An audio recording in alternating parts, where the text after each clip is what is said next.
Thank you so much for the introduction, Prashant. I hope you get something out of this. Thank you for again for inviting me to present some of my work here. Again, just to kind of mention, the title is very generic.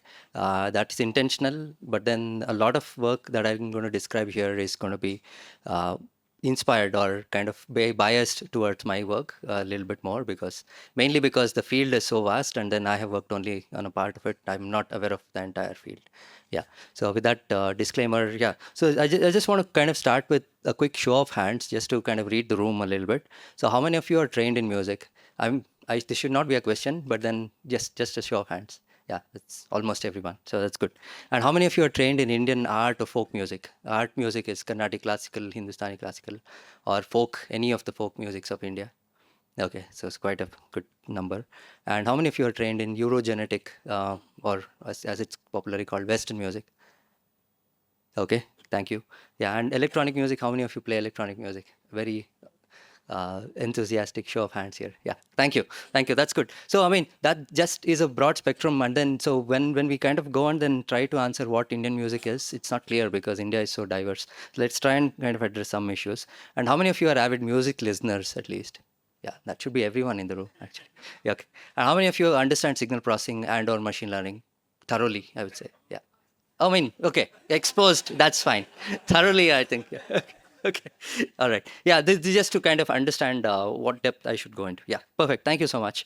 Let's start. I mean, so let's start with what is art of music. Well, in fact, music, I think, is a part of a lot of music. I mean, world cultures, and then it's prehistoric as well, right? And then it's closely tied to traditions. Not so much recently, but in the past it was, both in instruments and form.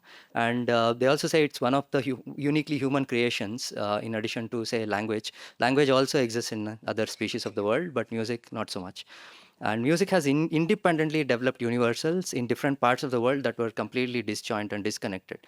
It just means that there is something inherently human in that. And then a lot of them relate to melody, rhythm, and harmony. I mean, harmony, debatable in Indian music, but then, yeah. So that's one of the concepts, right?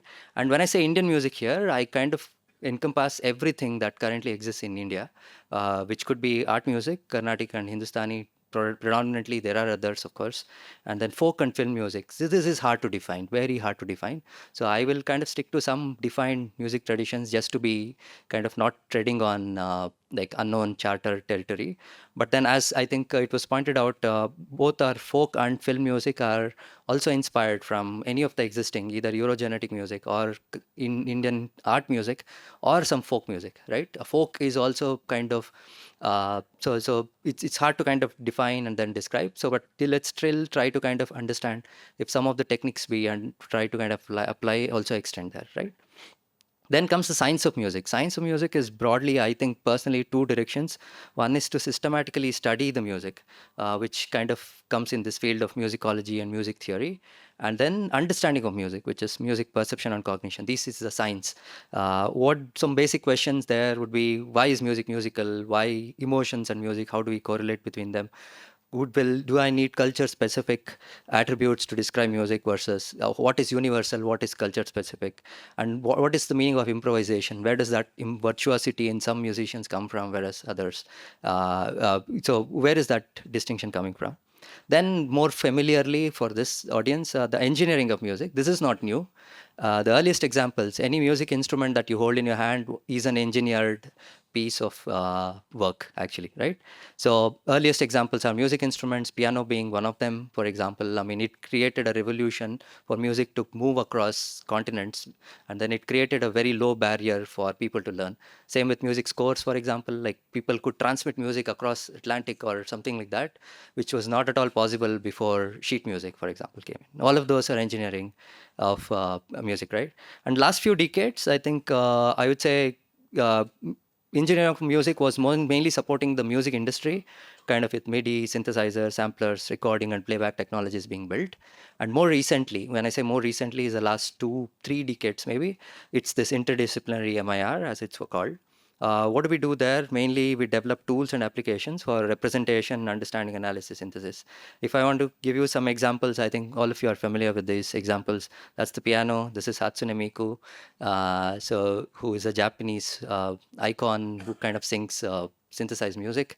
And sheet music, as I was talking about, that's the tambura box, and then this is so uh, so we have a nice handle on a mridangam, which makes it easier to carry, but destroys the sound. But then yeah, so all of them are like examples of engineering, and then you see a big DAW on the side and some applications here, right? All of them are examples.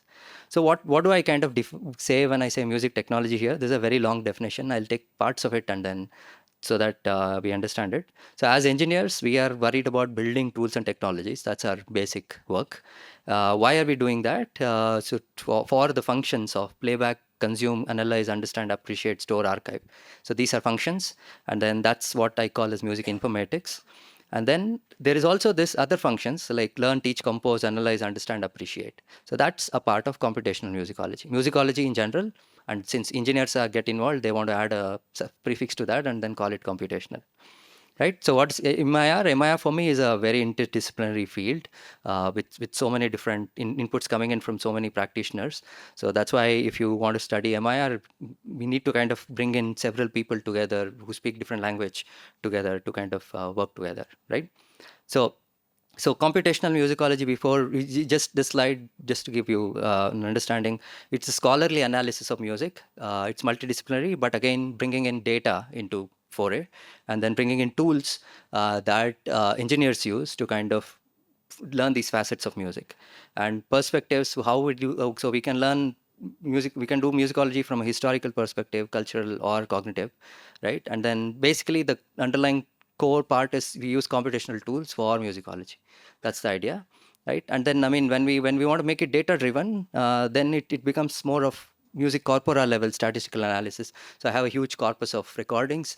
So I mean I start with a musicological idea. I say, okay, what could be this particular music? What's this element doing in this particular piece? I kind of make a hypothesis. Then you do experiments with lots of data that we have tools for that, and then kind of come up with useful generalizations there, right? And then it's mainly the idea there is to supplement and complement manual analysis. So I mean you could see even now, in fact, in musicology departments, people work with 10 pieces of music and then work on it for 4 years, and then really write a fantastic analytical thesis on how those 10 pieces are to be analyzed. And then what if you could expand this 10 music pieces to 10 million music pieces? So that's what we are trying to do here.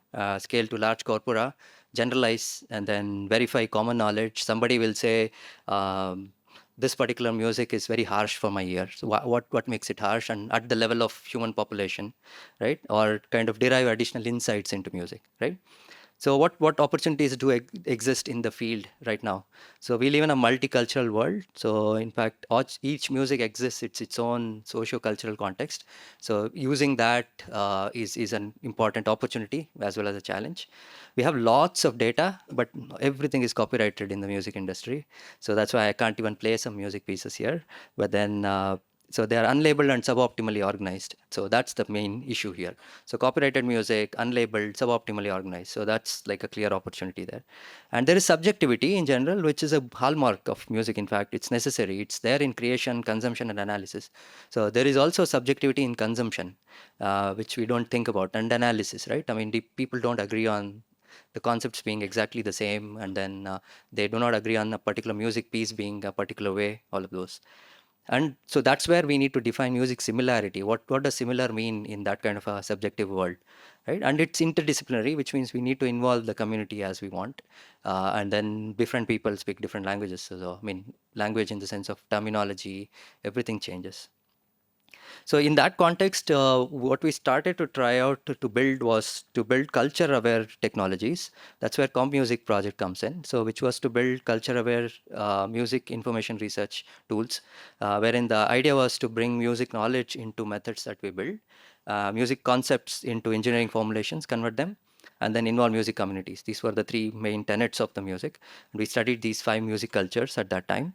And then I'm going to describe some of that work here. So let's come back to the idea of musics of India. What does it mean? So I'm predominantly talking about art music, which includes Hindustani and Carnatic music, and folk music, which I can't enumerate here. They're very rich and diverse, largely oral traditions in India, right? I mean, they're orally transmitted. Nothing is written down. So my grandmother told it to my mother, and my mother taught it to me, kind of a kind of transmission. There are very few formal schools where you can go and learn folk music. It's still a part of you go do field research, learn a few songs from somebody, and then come back, record it. So it's very difficult to kind of work on that. But there are elements of art music in folk music, no, not formalized, and in fact, vice versa. A lot of folk music got kind of agglomerated together, concepts came together into art music, right? The way it's practiced today. Film music is, again, there is no bounds there. It's rich, diverse, cross genre, varied instrumentation. And film music is kind of the main way I would say Indians consume music, a large set of Indians. So it's necessary to be analyzed, but then having the tools with art and folk music and Western music probably will be able to address film music in the future. Right. Again, I think we have a good introduction to Indian art music from the previous talk and before. So I'm mostly going to talk about Carnatic and Hindustani music. Carnatic music from south of India, south of the Indian subcontinent. So Sri Lanka also practices some bit of Carnatic music. Hindustani music, again, northern part of the Indian subcontinent. I say subcontinent because you will see some part of Hindustani music also practiced in Pakistan and then Bangladesh as well. Right. So I mean, this is again the original Nepal, even in Nepal a bit. So, but again, this is again what I would say is like a part of it. But now with the Indian diaspora around the world, so you will see this music around the world as well now. Right. So what's the difference between these two? I mean, well, mainly some concepts and terminology, they are very similar, but there are differences in practice. As I said, I think mainly, so that's the geographical location. But they come with centuries of evolution. So they have evolved over like quite a few with influences from as India was culturally evolving, the musics of India were also culturally evolving, right? So the what I would emphasize currently is that they come with sophisticated melodic and rhythmic structures right now. What that means is there is a huge body of literature which explains this, talks about this. There have been clearly a PhD thesis on musicology which explains how these structures are, which is a necessary fundamental foundation on which engineers can build things. So it makes it easy for us to kind of work on them. So why exactly? So this is because the music is in predominantly oral, and then they have sophisticated structures, and then there is a lot of scope for improvisation, wide variety of instruments and variations, and it continues to evolve as we speak, right? I mean, music that was 30 years ago is not the same music today. When the microphone was introduced, it caused a change in the way Indian music was performed, for example, right?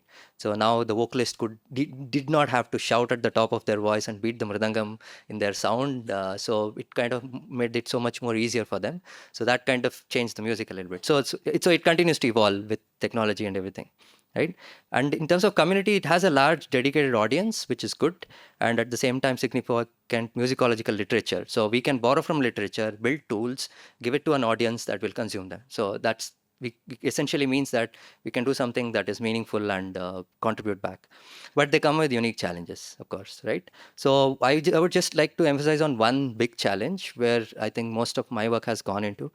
It's then organizing music collections with data, right? I mean, typically, if you go to Spotify today and you want to learn, search for music, the way you would do is artist, album, title. So I want to search this artist, this album, this title.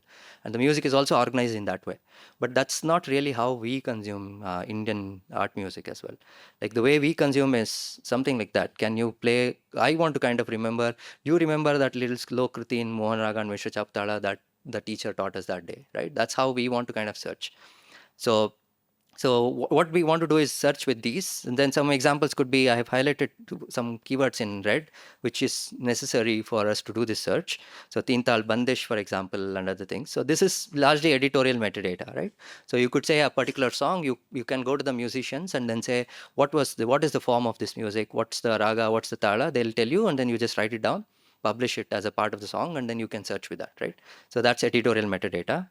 But there are certain more things that are not exactly editorial metadata, like they are content based descriptors. They are coming from the content, right? So what does that mean? So play a slow kriti. What does slow kriti mean here? And then can you show me like a playlist of the Trintal Bandish that contain improvisatory sections? So what are improvisatory sections? That can only be deciphered from the content, right? And other songs that have similar rhythmic passages, what that does that mean? right? So that's also not very clear. So these needs, so we can start with organizing music collections based on editorial metadata, but that's not sufficient. We also need to go and then do content-based description, understand what's there in the content and use them to organize your music collections.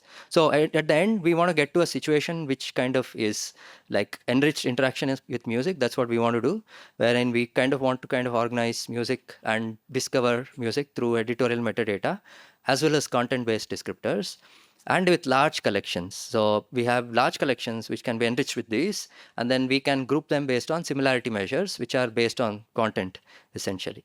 And then with Indian art music, so anything to do with that. So when we want to define similarity, when it comes to melody, we have to build descriptors that are related to the raga, and then with rhythm, with the tala, right?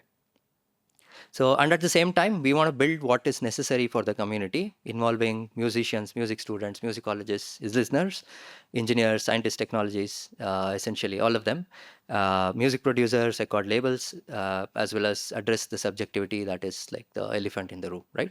So built for the community, enriched interaction, products, and then technologies that could be used by the community, which includes producers, consumers, teachers, and then everyone, right?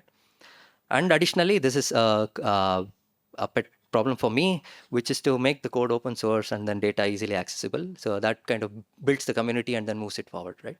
So this, again, this is not a necessity from a consumer perspective, but then it's necessary for the research to continue as it goes. So I want to take a small detour here just to kind of give a perspective of where we are with respect to machine learning. So this kind of comes back together when we have look at the data and then see how inadequate it is for the existing kind of work that's being done with AI in externally, right? So we started out with rule-based analytics. This is just a very quick overview of evolution of machine learning from my perspective again. So we started with rule-based analytical systems wherein we had human expertise. We wrote rules saying, okay, if it's less than this, it's this. If it's less than that, greater than that, it's that category, right? And then we were able to write those rules. Then we moved to a place wherein we had a lot of little more data. Therein we kind of started extracting abstractions out of with human expertise, so features, and then we would build a function mapper again, which would learn from data, and then we would kind of do the same machine learning, data-driven expert systems, then data-driven large models. So large models need limited human expertise currently, but lots of data. You see the imbalance changing from human expertise to data. And so now we are in a different mode of operation, if you see, with respect to several other domains, wherein we kind of start with a representation or a feature or an embedding learning. And then we kind of fine tune models based on some foundation models that we have built from huge amounts of data. So we build generic foundation models, which can kind of on an average do multiple different tasks. Then we fine tune them with little bit of data for towards a particular problem. That's where we are now. So now this is the paradigm currently, and then we have to see how music problems can be mapped to this, and at the same time, what kind of data can we use to kind of get to an architecture that works like this, right? So let's go back again. So let's go back to what are the MIR topics and tools that we have at our disposal. I want to kind of put it in this abstraction layer here, simple to complex.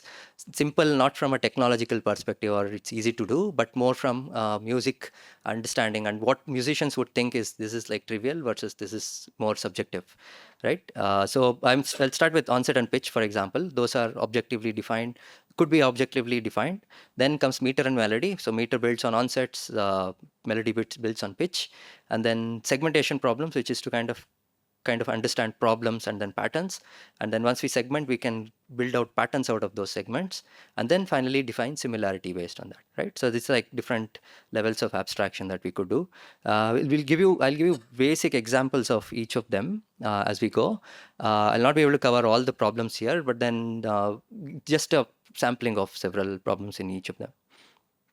So before we start any of these, we need representations of music that we could use for kind of understanding and then extracting out these music descriptors, right? So they help us to interpret, transmit, and archive. So we saw audio. I mean, so for example, so PCM is a representation, so digitizing and then just sending out numbers instead of audio waveforms. Audio waveform is a representation because that's how most of us kind of. I mean, that's how that's like a direct mapping between a pressure wave amplitude and an amplitude in a particular signal that you are representing, right? But again, representations can vary with content and can be lossy. So we might lose information when we change representations, right? So, and they might represent only some or all the elements of music. So broadly, we could say we have two broad representations: symbolic representations, which uses music scores, piano rolls, MIDI, for example, and they could be prescriptive or descriptive. Most of the like music scores are prescriptive, so they are not describing a performance, but then they are telling us how to perform. Whereas acoustic representations are direct representations of recordings, so they do not have that abstraction level, but then they were exactly what was performed. So waveforms, spectrograms, compressed audio, MP3, for example, right? And features that we extract from audio, they are descriptors. They are also acoustic representations, right? So with these representations, let's look at some tasks, basic tasks. Like, so let's start with tonic identification as a problem. Right, this is a fundamental task, so I just want to spend a little while on this, right? So tonic in Indian art music, it's essentially what's called the pitch of the drone, right? As it's, if I want to kind of simplify here, it's flexibly chosen by the lead musician, which is a deviation from, say, what is typically done, say, in Western music, wherein a particular key could be kind of chosen for reference, and then the tampura or the tambura is the drone that's tuned to the tonic, and then all instruments are tuned to the tonic. I mean, if they can be pitch tuned, including the mridangam and percussion instruments, right? So it's a fundamental task, hence, to kind of understand what the tambura is, because everything is, that's the reference for every melody that is being sung, right? It's useful for defining melodic patterns. So if you don't know the tonic, a transposition without a transposition in melody can actually mean something different, and that we'll not be able to get that it's a transposition unless we know the tonic, right? It's also useful in intonation analysis, understanding how what the melodic content of the music piece is, and also extract ragas, right? So yeah, that's once we have the tonic, then we can actually do melody extraction. So predominant melody is what's called fundamental frequency of the whole recording that we are trying to extract. Uh, so there, I think, so predominant melody extraction is, I think, for Western music is defined in a different way. But then when it comes to Indian music, we kind of already face a roadblock here, because so what's a complete representation for a melody? So is it a sequence of frequency values, or is it a sequence of notes? So typically when people say a melody, they just sing out a sequence of notes and then say that's a melody. But then that's not all it, because each of notes are articulated in a particular way, and that is captured through a sequence of frequency values. But at the same time, if you just look at the frequency values, you do not have the identity of the swaras there, or the notes. So what is the best representation? And that depends on the problem. There's no one answer for that, right? So what I'm saying is sequence of notes is inadequate, sequence of frequency values is over adequate, and then we still need to go back to the abstraction of notes if you want to kind of do something meaningful, right? Yeah. And in terms of pitch estimation, so how do we estimate pitch? So let's say we want to extract a sequence of frequency values of a particular, when I say predominant melody, it's the melody sung by the lead artist there, which could be vocal, it could be an instrument as well, right? And then, so now, if you want to do that pitch estimation, so we have to kind of solve the cases of solo instrument versus multiple instruments, right? And also kind of understand the characteristics of the melodic contours so that we can extract them out. And then typically in Indian music, we have dual melodic lines. So if you see most of the music, you heard that, right? An example, I can also play one example. So we had the lead vocal and then a violin closely following it. So you have two melodic lines that are coming in with a little bit of delay, right? So the melody the violin player takes a little while to understand what the vocalist is singing, and then kind of follows it, right? So there is usually a little bit of delay. In addition, of course, there are also differences. So violinists can play something different as well. Same with Hindustani music, where they usually use sarangi or harmonium, right, as the accompaniment, which also kind of does something similar. So these are problems to solve in pitch estimation for Indian music. Right? Let me just give you a quick example here. Uh, let me play. Let me see if the sound is too loud. Okay, sorry.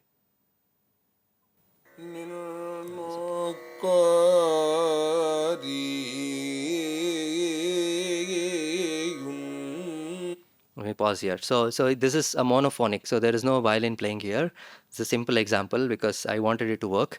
So yeah. So you see the spectrogram very well. You see the harmonic series very nicely here.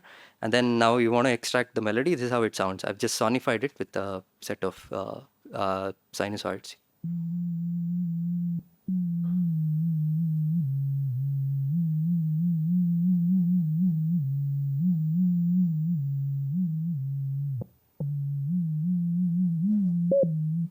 See, there is an error made by the pitch tracker here. It's going to a different place and then just coming back, right?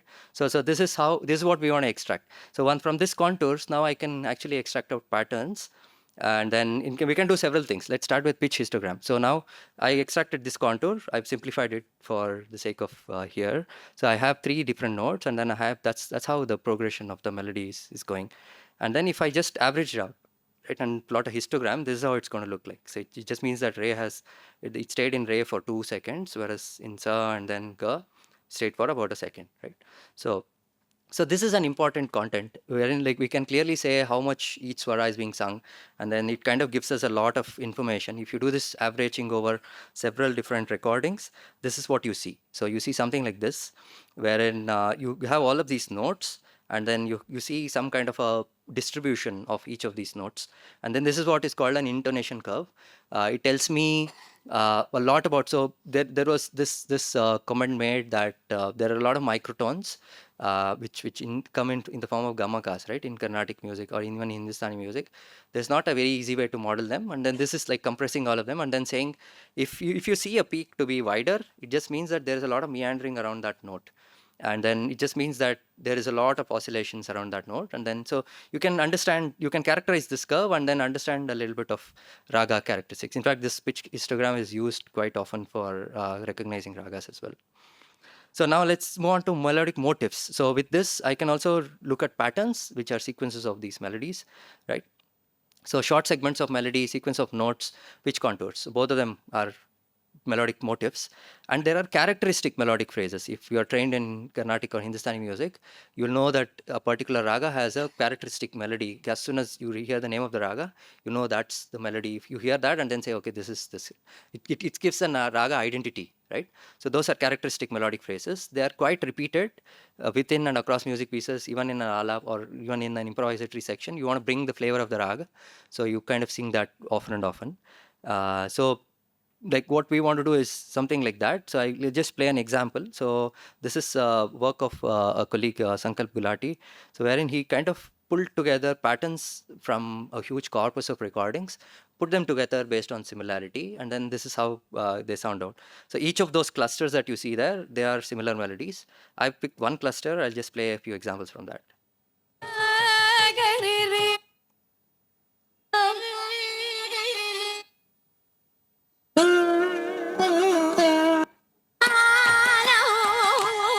You see the diverse set of instruments, they are all from different recordings, but then it was able to extract out these patterns. So now I can kind of say this is a part of music piece that I'm looking for. Can you find this particular pattern in all of the recordings? And then it would basically be able to go and search and then give you all those recordings where this particular pattern occurs, right? So this is a more useful kind of search that we can do. Let's move to rhythm. I know some rhythm guys are there in the hall here. Well, rhythm, in fact, let's build on it, right? So essentially, rhythm is characterized through onsets and tempo and in fact meter afterwards, right? Onset is a note event. They are basically events in time, whereas like you have pitch to be on the frequency grid, right? So and then these onsets are grouped to form different rhythmic structures like beats and bar and so on and so forth. And tempo is, you could define it to be like the median inter-onset interval, which is a good estimate of tempo, for example, and it could be time varying. So people can vary tempo, they can go faster or slower. So we take local averages of sorts, right? So that's how onsets look like in a very clean piece. So it never looks like this in real world. So these are like essentially places where you have a hard hit, for example. So I can play an example here. You see, these are some of the onsets extracted by an algorithm, and you'll see those red lines on the graph. It's too faint, I think, but then so those are the onsets that were identified. I can play an example, and then you'll hear clicks at the places where there are onsets. So the song starts, and then after a while, you'll start hearing the clicks.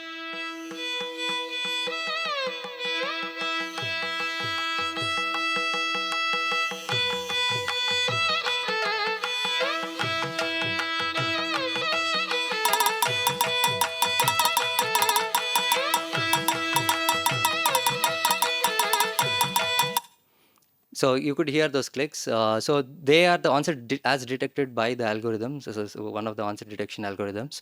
So you see, largely they were kind of tracking the mridangam, which is like giving a nice set of onsets. But this becomes a problem as soon as you remove percussion instruments, or there is onsets even in vocal singing, right? And then it's a hard problem to detect that. There are of course some approaches to do this. So this is like a typical approach. So you would do some pre-processing, then you would convert the signal into a detection function based on amplitudes, and then or working in the frequency domain with spectral flux. Then you would do some kind of a differencing, and then you would get peaks of that to be the onsets. So that's like a overall, what do I say, an approach that people take to do onset detection. Once you have these onsets, then we could move to the next level of rhythmic analysis, which is meter. So meter is a general term. It's also used in speaking, poetry. I mean, it means that in Indian music, it relates to extracting out the components of the tala, and in probably Western music, it's the beats and the bars essentially, right? So we want to kind of detect beats and downbeats, and then also estimate tempo, rhythm class. Rhythm class here is the tala, name of the tala, and then patterns, right? So I kind of wanted to kind of distinguish two different problems here. One is the problem of meter inference. When I say inference, you don't know anything about the music piece, and then now I want to kind of detect which tala it is, then track the tempo, the beats, and the downbeats, all of them together, right? Whereas meter tracking, so this is a problem that makes the algorithm, I mean, go a little happier. So wherein we kind of tell you that this is the tala. So when I kind of give the structure saying, okay, this is an 8-beat cycle, now can you track it? Right? So that's easier to do, because marking out each of the beats of a music piece is a hard task, because now you have to align, then you have to struggle. But then giving the name of the tala is an easier problem, right? And then it makes it easier for the algorithm to track the meter, right? So there the rhythm class is known, the structure is known, what am I tracking, that's known, and then now I'm tracking only the beats and the downbeats. Let me give you an example, right? So this is an example in Carnatic music. So this is a cycle of 3 beats. So I marked so there is a downbeat, or sama as it's called here, which is marked with X. Then there are 2 and 3. So X 2 3 X 2 3, right? And then it goes in a cycle. So the X sounds a little different, whereas the 2 and 3 sound a little different here. X 2 3 X.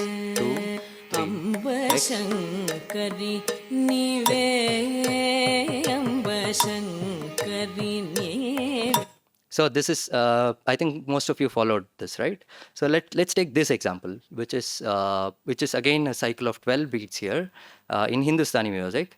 In Vilambit, Vilambit is slow meter. So the previous one had a nice little 90 beats per minute kind of a beat BPM. So it's easier to track. So let's listen to this. So this is a cycle of 12 beats. So it starts on the sum with the first beat, and then let's see where it is going. Yeah.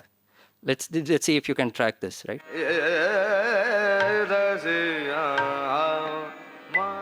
That's the downbeat X. 1, beat number 2, sorry. 3.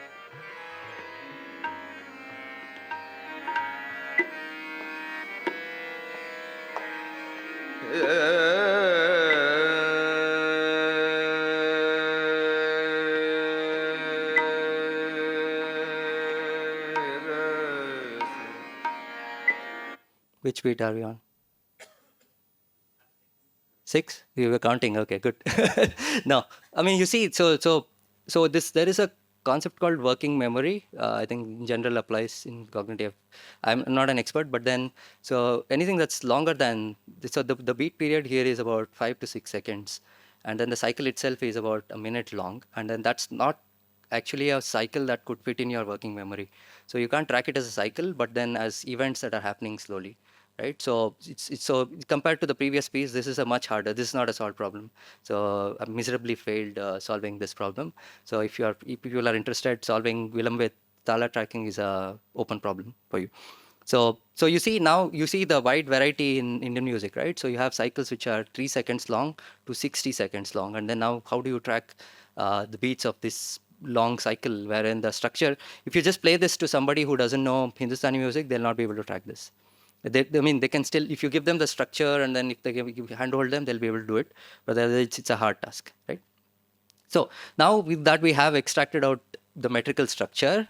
So most of the patterns are aligned with the metrical structure, and then we could extract out rhythm and percussion patterns. So what's the difference? Rhythm pattern is typically not directly always associated with percussion instruments, whereas percussion pattern, it's a sequence of strokes of a percussion instrument, for example. Right. So what do we do with that? So lots of things could be done musicologically. So we could extract out cycle length rhythm patterns, which are quite relevant, and then they could be used to represent accents in a cycle. So they are very useful for meter analysis. So this is example. So you see, this is a cycle of 8 beats. X starts for beat 1, and then so you have 1, 2, 3, 4, 5, 6, 7, and 8. There's a repetition. The other X is a next cycle, right? And then if you put all those patterns together, chop the entire signal into cycle length pieces, extract out features, average them out, this is how it looks like. So what it says is kind of beats 1 and 3 have accents, strong accents, 5 and 7 as well, and 1 and 5 are similar. So this is like a representation. You go with this to a musician and then say, can you, this is Aditala, cycle of 8 beats, and then tell them, ask them, where do you think the accents for these Tala cycle is? They're going to tell you something similar. So we are kind of verifying musicological.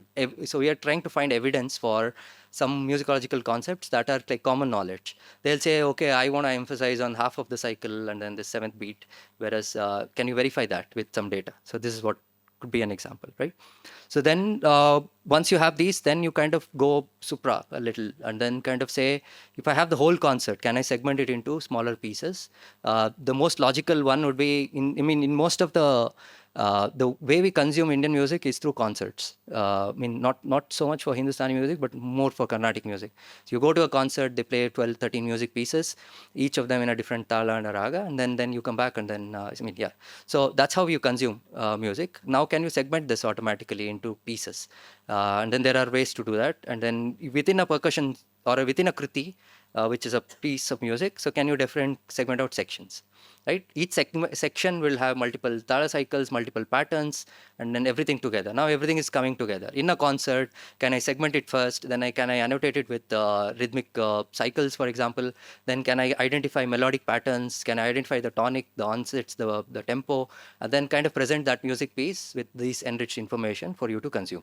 So that's the problem we are trying to solve. Then you could kind of do this for a whole data set, and then that comes the problem of like organizing music collections based on these content-based descriptors. So I've left out a several set of tasks that you could do here, but then this is like gives you probably an overview, right? So now with all of these, we could define what's called similarity, right? So can I look for these structures not at the level of audio or at the level of metadata, but based on the content and the descriptors that I've extracted from content, right? So that's the problem we are trying to solve. If you want to understand more, please again, this is one place. So we kind of there's a monograph on Indian art music. It's a book with contributed chapters from several of the leading researchers in India and elsewhere who are working on Indian art music. Right. So, and then I think we contributed with a chapter here, which is called Getting Started on Computational Musicology and MIR from an Indian music perspective, art music largely.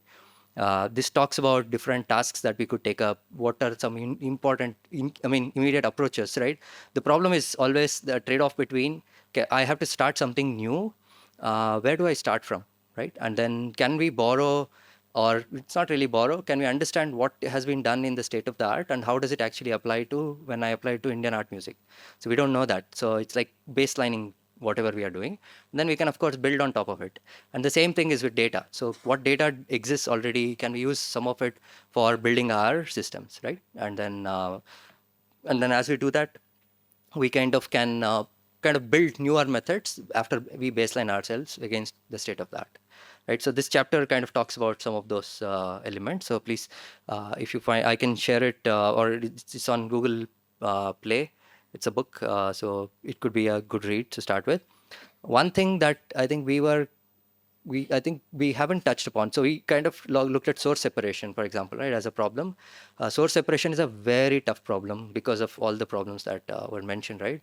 So there is a bleed, and then most of the music is performed in a live setting, right? And that's by design. In fact, musicians are kind of pretty much interacting with each other. You can't put them in like boxes, like drum boxes as they're in studios, and then ask them to play a concert. So that's not going to happen. So bleed is not a bug, it's a feature of the current concert system.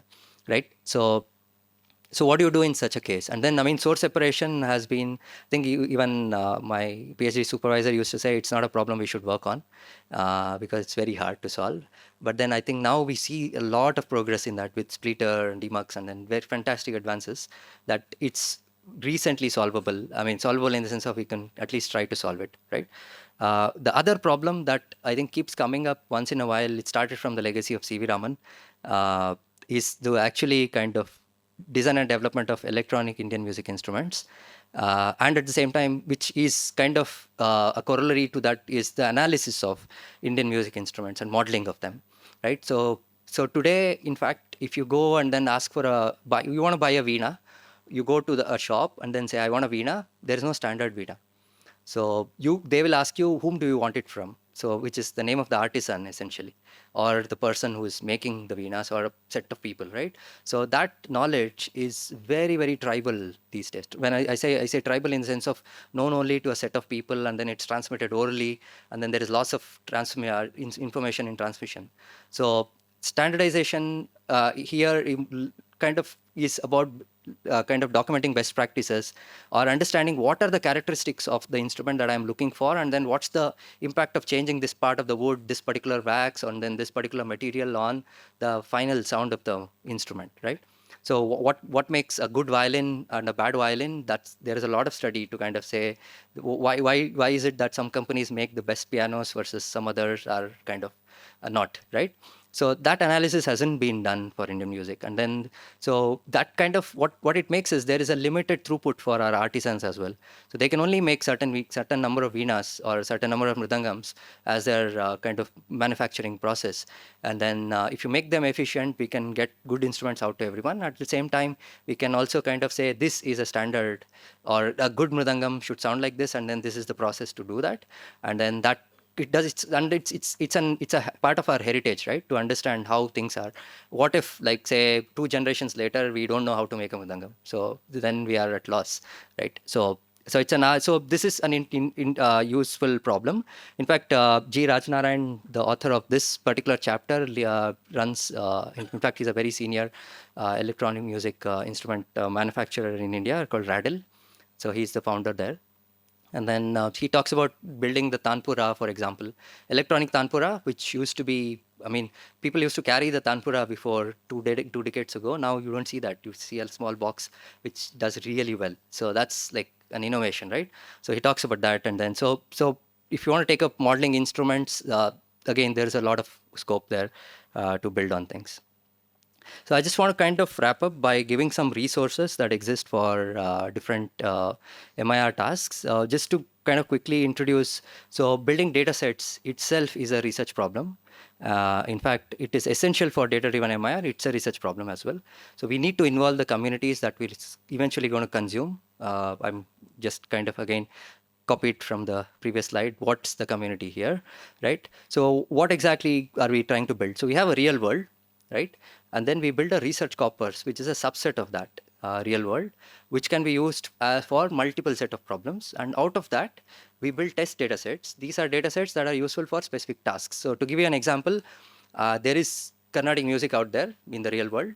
Then I kind of bring in n number of hours of Carnatic music, which is a representation of Carnatic music outside, which is a research corpus. Out of that, I kind of annotate a part of that for doing beat tracking. So that's a test data set. And in fact, test data sets can even come outside of the real world for synthetic data and then things like that, right?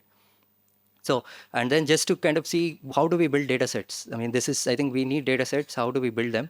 There are some systematic ways of building and approaching. This is one way. So you kind of analyze what's the purpose, what's the coverage of the data. So why are we building this data set? What's the coverage? Does it cover all the elements and the concepts that I want to kind of model? And completeness within the concepts that I want to model, does it include all the information I need to kind of do the analysis? Then quality, it's self-explained, needs to be of good quality. Reusability, so am I kind of going to some remote repository, pulling out data and then not annotating it? And then am I able to share that data set outside of the research group? Because music is copyrighted, so I do an analysis, I publish a paper, but that data set is no longer I mean, you can't really share it outside, which immediately means that nobody else can build on it except you, for that matter. I mean, including you can't really publish too much out of that, right? Yeah. So which means that we need open data sets or commercially available data sets with good annotations, but so that we can map back. So I say, this is the song I used, this is where you can buy it. So you can also buy it and then do work on that, right? So, and based on reliable references. So, I mean, the other approach that people can take, I think, please read through this. This is very useful. FAIR principles, which kind of similar in terms of philosophy, wherein we have to build data that is, and then this is more on machine actionability. So the previous one I talked about is in general. Here, this FAIR principles was a framework that was developed mainly for machine learning data sets. So accessibility through machines, right? So findable, accessible, interoperable, and reusable, same ideas. So findable metadata allows for easier discovery. So I can find the data easily, and at the same time it's accessible through, again, it has good metadata, so I can navigate through the collection better. Interoperable, so which means that I have APIs, or essentially it could be easily integrated into other systems that exist, right? And reusable. Reusable is, I mean, I think it's everything now, because we have to do collaborative research here, right? Yeah. So, so I think there was a mention of Saraga here. I'll also talk about Saraga, but again, some of the data sets from ComMusic are available through a browser to kind of look at how the data set is and everything, and also through an API, so that you could kind of go and then download some of the data and do analysis. There are already some pre-computed features and all. So the audio of ComMusic is commercial audio, so they are easily available. So you can buy those recordings, for example. And at the same time, we also have an open audio collection, which is Saraga, and then extensions of that, right, as well. There are some extracted features already through open licenses. And editorial metadata is on MusicBrainz, which is a repo of like metadata of music in the world. And annotations are publicly available, so they are available as datasets, and all of these are archived on Zenodo. So if you find some of these datasets, you can go to Zenodo. There's a form, you can fill in your details, and you'll be able to get some of access to those datasets. So there are several datasets. I don't want to go into the detail. So several of the examples that you saw were built, the tasks were built using these datasets. So please look through them. It's available in this URL, which you'll have access to. There are so many datasets here. And talking about Saraga, I think we wanted to kind of at some point move away from copyrighted music towards open datasets. And then this was one effort towards that. Wherein the idea was to kind of build a large annotated open collection. When I say large, this was 2015, so large was so large doesn't seem very large in the current context of large models. Yeah, and we wanted to share it under Creative Commons licenses, so that we don't have the issue of copyrights essentially. So audio and editorial metadata, we use the same best practices here to kind of annotate. It also comes with automatic annotations about melody, rhythm, and structure. I think so. This Saraga dataset is available. So basic stats is there are some multi-track recordings as well. Like, so it comes to about 100 hours of music, Carnatic and Hindustani, right? Access through open source API. You can fetch metadata, source, and derived files through that. And it's version controlled. It's a public repository. So you can also, if you see a mistake, you can send us a pull request, then we'll merge it, and then it make the dataset better through as we go. Right? Please contribute if you please use, and then please see if you see you want to add more data to that. Please do contribute as you want. Several applications that you can use it for, several MIR tasks, melody extraction, automatic rhythm annotation, several tasks. One good application that came out was musical bridges. In fact, this was an app developed at MTG again, wherein they talked about music understanding and appreciation, and then how do you kind of bring somebody to appreciate a new music genre you've never heard before, by kind of providing additional information about what's happening in your melodic structure, rhythmic structure with the music piece, right? It involves interactive visualization. So if you search for musical bridges, you'll see this. And then we also have an app which is not currently well maintained. It has all the elements here, in fact, and then we can do enriched listening of Saraga collections. So you will see a song, you'll see all the annotations, you'll know exactly where samas are, you know what are the phrases that are being sung, and then so it was a nice app. It visualizes metadata really well. Several, I think, there is a Saraga audiovisual, which is not really an extension, but a separate data set that was built. So at some point in time, I think recently, so there was, I mean, so the video modality came into picture, and then there is a lot of interaction that's happening from the musicians and between the musicians that also add to the experience of understanding music. It's not only the audio dimension. So Saraga audiovisual kind of includes the video of the recording as well, concert, and with all these annotations of different gestures, which could be useful for kind of building more multimodal applications here. And then we also have the Sanidha dataset. Sanidha dataset addresses this problem of bleeding, right? So there is a lot of bleeding that's there in Saraga dataset, multi-track.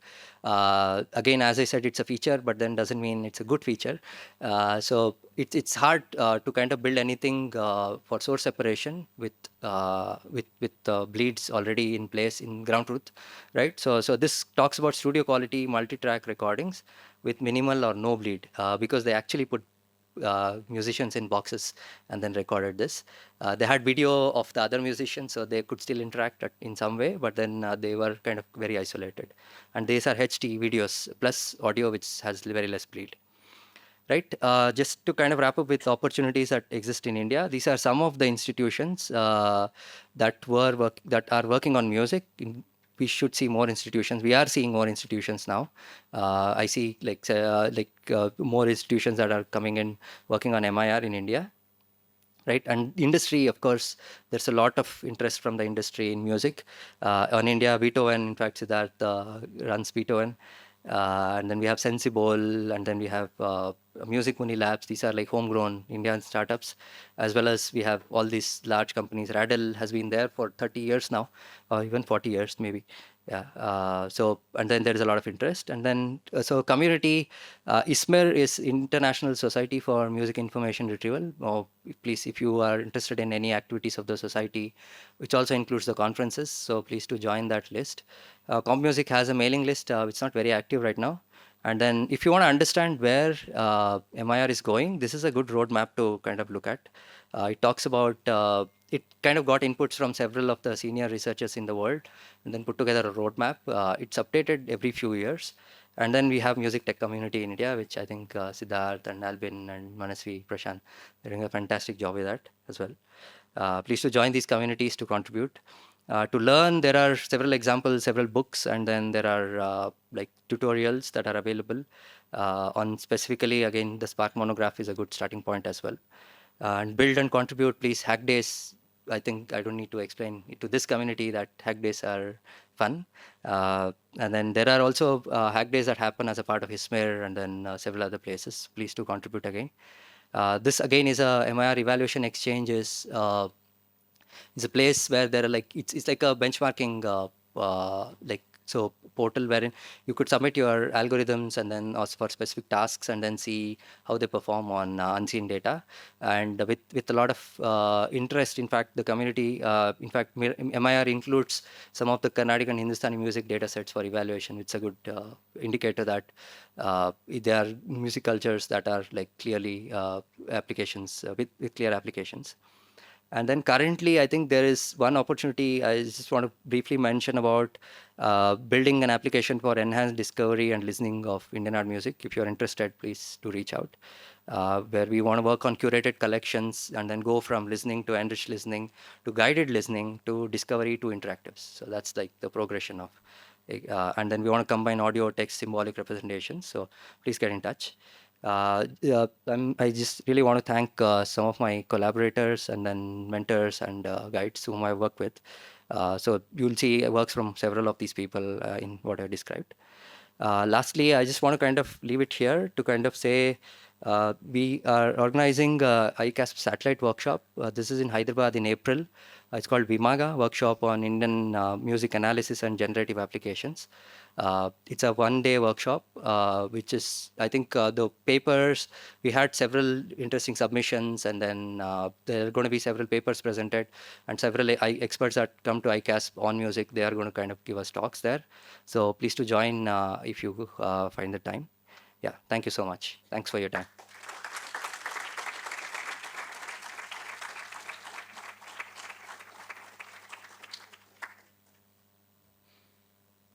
I think we can take some questions. Anyone?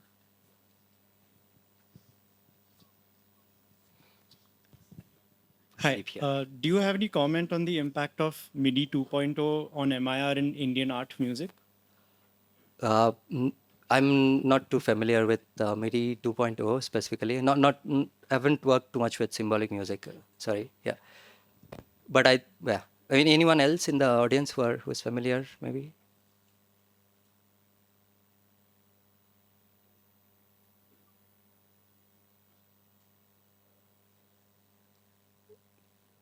Is somebody there?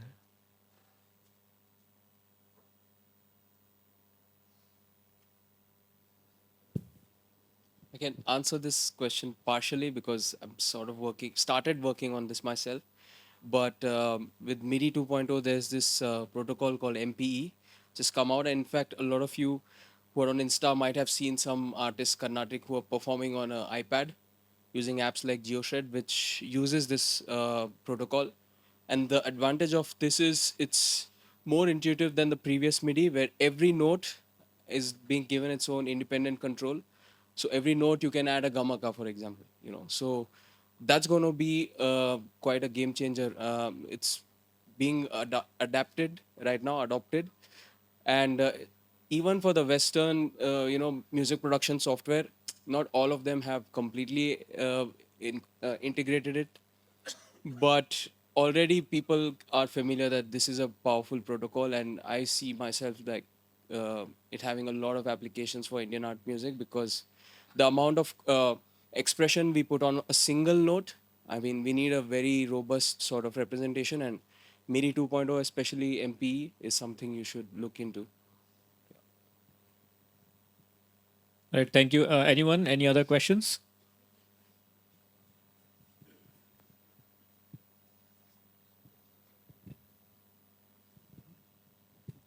Hello, thank you for your talk. I was just wondering about what you were saying about structural segmentation, and then you showed like the audiovisual data set as well. I think the concerts were from RK Convention Right. Center, That's right. and they have like a live chat where people are constantly like posting like what ragam it is, what composition is it is. I was wondering if you had tried using like the text modality for segmenting instead of like say just using the audio and like the rhythm and all of that, like using the text to add Right. meta tags or something like that. Yeah, thank you for the question. So yes, I mean, in fact, there is text, and there is also, in fact, one of the approaches that. So if you have a listing already of the concert, which you could get from social media, Rasika Priya, for example, or essentially which talks about the concert, then it becomes much more easier. I know that there are 12 pieces. I know this is the structure. At the same time, what was also tried out was applause, essentially as a way of kind of distinguishing music pieces. So there's usually a people clap after a piece, but people also clap in between pieces in Carnatic music. So if they really like the phrasing and everything, we should ideally use all modalities that are available, including text. Text was used because we had listing, and then it was used to map largely, but also to understand how many segments to actually make it.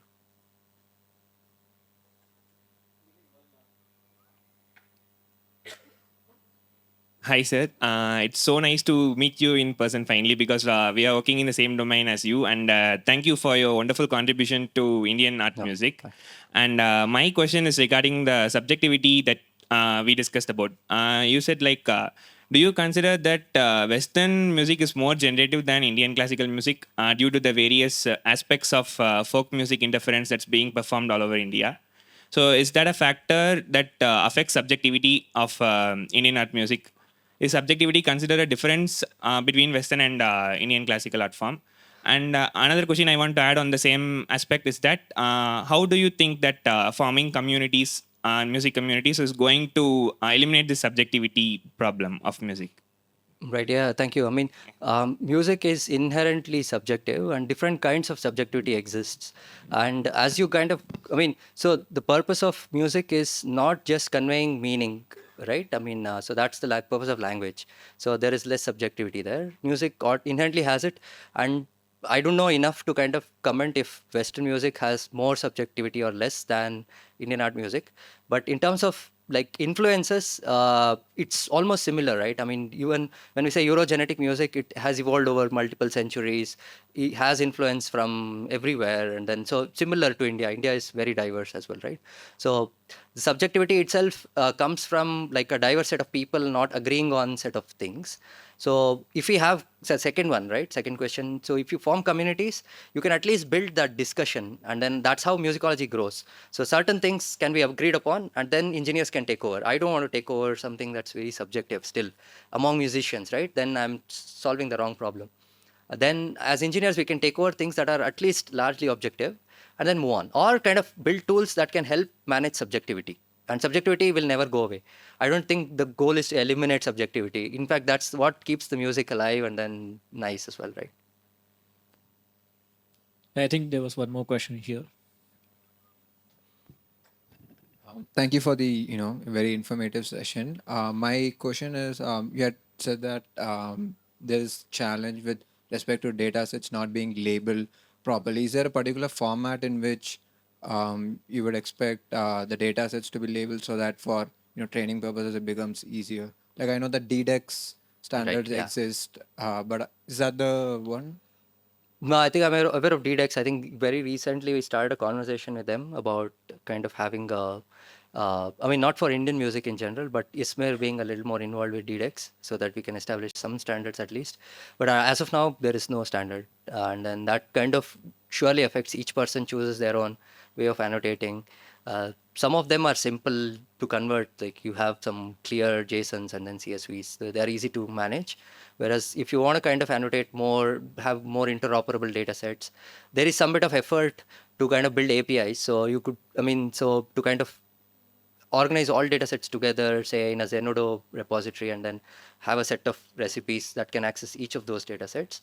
So there are some individual efforts towards that, but then I don't, at least to my knowledge, there's not a really standard, but it's good to have.